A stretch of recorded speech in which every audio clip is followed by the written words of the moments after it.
ভোটের সংখ্যা সে তো গল্পের একটা অংশ মাত্র। আসল গল্পটা কোথায় লুকিয়ে থাকে? আজ আমরা পশ্চিমবঙ্গের মোথাবাড়ির গভীরে যাব। ডেটা আর মাটির বাস্তবতাকে মিলিয়ে বোঝার চেষ্টা করব কিভাবে মানুষের দীর্ঘদিনে জমে থাকা ক্ষোভ আর চাহিদা একটা নতুন রাজনৈতিক দিশা তৈরি করতে পারে।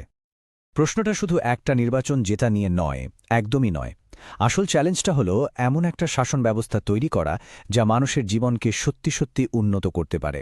এই ভাবনাটাই আমাদের আজকের এই বিশ্লেষণের মূল চালিকা শক্তি, কারণ দিনের শেষে মানুষের প্রতি দায়বদ্ধতাই কিন্তু শেষ কথা।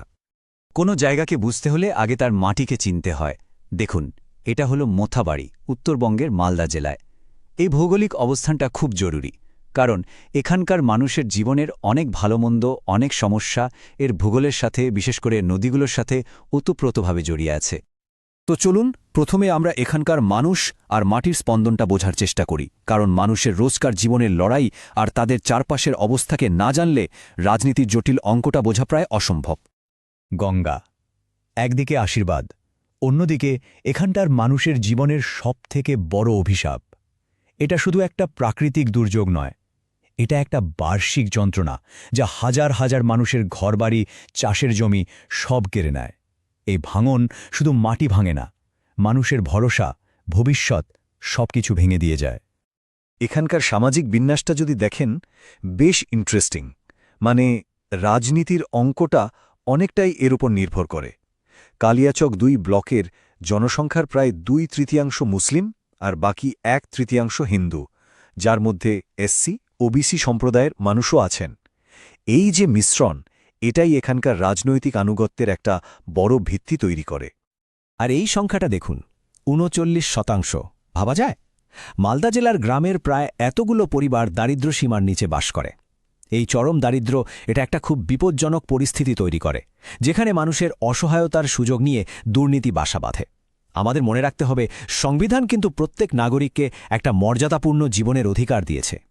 আর এই তথ্যগুলো দায়িত্বের সাথে আলোচনা করা, কোনো সম্প্রদায়কে ছোট না করে সিস্টেমের সমস্যা তুলে ধরাই হল সচেতন নাগরিক হিসেবে আমাদের কর্তব্য।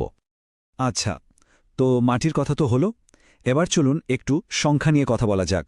নির্বাচনী ডেটা, কারণ সংখ্যা কিন্তু প্রায়শই সেই গল্পটা বলে দেয় যা অনেক রাজনৈতিক ভাষণে চাপা পড়ে যায়।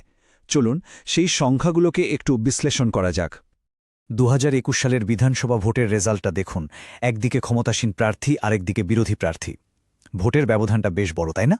কিন্তু গল্পটা এখানেই শেষ নয়, এর ভেতরে অনেক কিছু লুকিয়ে আছে। প্রায় ৩৫% পয়েন্টের লিড, এটা নিঃসন্দেহে একটা বিরাট জয়। মানে যে কোনো প্রতিপক্ষের জন্য এই পাহাড় টপকানো প্রায় অসম্ভব। এই সংখ্যাটা আসলে ক্ষমতাসীনদের দুর্গের শক্তিটা দেখিয়ে দেয়। কিন্তু এখানেই একটা অদ্ভুত ব্যাপার আছে, একটা প্যারাডক্স। একদিকে রাজ্যের ক্ষমতা, মজবুত সংগঠন সব আছে, আবার অন্যদিকে সেই সংগঠনের দিকেই আঙুল উঠছে কাটমানি, শিক্ষক নিয়োগ দুর্নীতি, এইসব মারাত্মক অভিযোগ। মানে শক্তি আর দুর্বলতা যেন হাত ধরাধরি করে চলছে। তাহলে প্রশ্নটা হলো, কেন এত বড় জয়ের পরেও মানুষের মনে এত ক্ষোভ? বিশ্বাসে চিরটা ধরল কোথায়? চলুন সিস্টেমের এই ব্যর্থতাগুলো একটু কাটাছেঁড়া করা যাক। কাটমানি শব্দটা এখন সবাই চেনে। সোজা কথায় সাধারণ মানুষের হকের টাকা তাদের কাছে পৌঁছানোর আগে একটা অংশ গায়েব হয়ে যাচ্ছে বলে অভিযোগ। এটা শুধু টাকার দুর্নীতি নয়, এটা মানুষের অধিকারের ওপর, সিস্টেমের ওপর একটা সরাসরি আক্রমণ। আর শিক্ষক নিয়োগ দুর্নীতি, এটা তো পুরো সিস্টেমের প্রতি মানুষের আস্থাই নষ্ট করে দিয়েছে। যখন টাকার জোরে অযোগ্যরা চাকরি পায়, তখন শুধু যোগ্যরা বঞ্চিত হয় না, গোটা একটা প্রজন্মের ভবিষ্যৎ নষ্ট হয়। এটা শাসনের মূল ভিত্তিটাকেই নাড়িয়ে দেয়। তাহলে মানুষের মূল কষ্টগুলো ঠিক কোথায়? যদি আমরা একটা তালিকা বানাই, তাহলে কি উঠে আসে? ভাঙাচোরা রাস্তা, রেশনের দুর্নীতি, মন্দিরের জমি দখল, বন্যার সময় ঠিকমতো সাহায্য না পাওয়া, আর সবথেকে বড় সমস্যা, যুবকদের হাতে কোনো কাজ নেই। এই সমস্যাগুলোই তাদের জীবনকে প্রতিদিন কঠিন করে তুলছে। তো সমস্যা তো চিহ্নিত হল, কিন্তু শুধু সমস্যা নিয়ে কথা বলে তো লাভ নেই। সমাধানের পথটা কি? এবার আমরা একটা সম্ভাব্য কৌশলগত ব্লুপ্রিন্টের দিকে নজর দেব, যা এই সমস্যাগুলোর সমাধানের একটা রাস্তা দেখাতে পারে। এই কৌশলটাকে একটা রূপক নাম দেওয়া যায়, চতুর্মুখ মতবাদ। ভাবনার 4টি দিক: শিবের মাধ্যমে ঐতিহ্য আর সংস্কৃতির কথা বলা, বিষ্ণুর মাধ্যমে কল্যাণ আর সামাজিক সম্প্রীতির বার্তা দেওয়া, ব্রহ্মার হাত ধরে উন্নয়ন আর চাকরির স্বপ্ন দেখানো, আর মা দুর্গার রূপ ধরে নারী শক্তি আর সুরক্ষার কথা বলা, মানে সমাজের প্রত্যেকটা অংশের কাছে পৌঁছানোর একটা চেষ্টা। আর এই ব্লুপ্রিন্টের সবচেয়ে জরুরি দিকটা হলো এটা মানুষের অভিযোগের সরাসরি উত্তর। মানুষ বলেছে রাস্তা খারাপ, এখানে বলা হচ্ছে রাস্তা সারানোর কথা। মানুষ বলেছে নদী ভাঙনের কথা, এখানে বলা হচ্ছে ভাঙন রোধের প্রকল্পের কথা। মানুষ দুর্নীতি নিয়ে পীড়িত, তাই স্বচ্ছতার অঙ্গীকার করা হচ্ছে। মানে এই পরিকল্পনাটা আকাশ থেকে পড়েনি, মানুষের কষ্ট থেকেই তৈরি। যে কোনো প্ল্যান খাতায় কলমে খুব ভালো হতে পারে, কিন্তু আসল পরীক্ষা তো হয় মাঠে।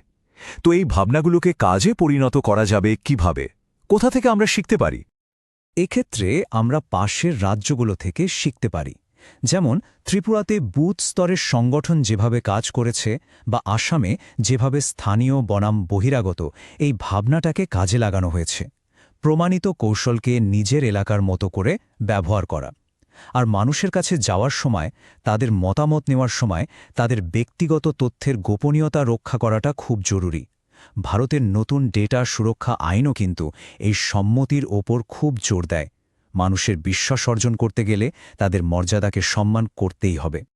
তাহলে শেষ প্রশ্নটা এটাই, যদি একটা পরিকল্পনা পুরোপুরি ডেটা আর মানুষের আসল সমস্যার উপর দাঁড়িয়ে তৈরি হয়, যদি সেটা সিস্টেমের ভুলগুলোকে চোখে আঙুল দিয়ে দেখিয়ে দেয় আর সমাধানের পথও বলে, তাহলে কি সেই পরিকল্পনা মানুষের হারানো বিশ্বাস ফিরিয়ে আনতে পারে? একটা এলাকার রাজনৈতিক ভাগ্য কি বদলে দেওয়া সম্ভব? উত্তরটা মোথাবাড়ির মানুষের কাছেই আছে। যদি আপনারা একজন জনকেন্দ্রিক নেতা হতে চান এবং আপনাদের নির্বাচনী এলাকার উন্নতি করতে চান, তাহলে blueprintstrategies.ai এর সাথে mgr@blueprintstrategies.ai তে যোগাযোগ করুন, অথবা 08042041602 নম্বরে ফোন করুন। রাজনীতির ঊর্ধ্বে উদ্দেশ্য,